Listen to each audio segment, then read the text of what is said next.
غلطی ہو جانے پر چھوڑ جانے والے تو بہت ملتے ہیں، لیکن غلطی ہو جانے پر سمجھا کر ساتھ نبھانے والے بہت کم ملتے ہیں۔ جن کو چھوڑنا ہوتا ہے وہ دن یا رات نہیں دیکھتے، اور جن کو نبھانا ہوتا ہے پھر وہ حالات نہیں دیکھتے۔ خوبیاں ڈھونڈنا بھی ایک خوبی ہے اور عیب ڈھونڈنا بھی ایک عیب ہے۔ ایک فقیر نے ایک مالدار آدمی سے کہا، اگر مجھے تمہارے گھر میں موت آ جائے تو تم میرے ساتھ کیا سلوک کرو گے؟ مالدار آدمی نے کہا، میں تمہارے کفن وغیرہ کا انتظام کر کے دفن کر دوں گا۔ فقیر بولا، ابھی میں زندہ ہوں، مجھے کپڑے دے دو اور جب میں مر جاؤں تو بغیر کفن کے دفنا دینا۔ یہ ہم میں سے بہت سے افراد کی داستان ہے کہ جب تک ہم زندہ ہیں ایک دوسرے کی قدر نہیں کرتے، لیکن مرنے کے بعد ایک دوسرے کے لیے آگے بڑھ بڑھ کے نیکیاں کرنے لگتے ہیں۔ اگر قدر کرنا ہے تو زندگی میں ہی کریں۔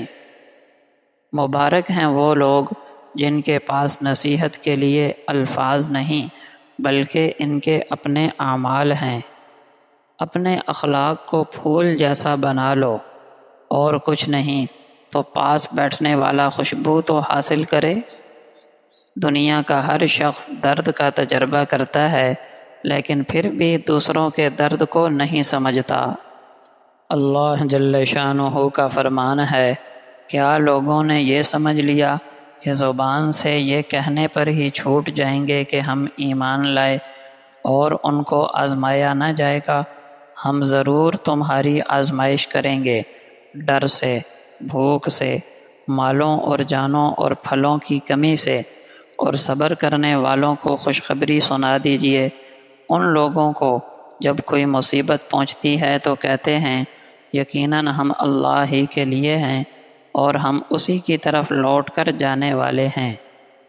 نبی کریم صلی اللہ علیہ وسلم نے فرمایا، گناہوں کا کفارہ بننے والے اعمال یہ ہیں: نماز کی ادائیگی کے بعد مسجد میں ٹھہرے رہنا، باجماعت نماز پڑھنے کے لیے چل کر مسجد میں جانا، دل نہ چاہنے کے باوجود کامل وضو کرنا۔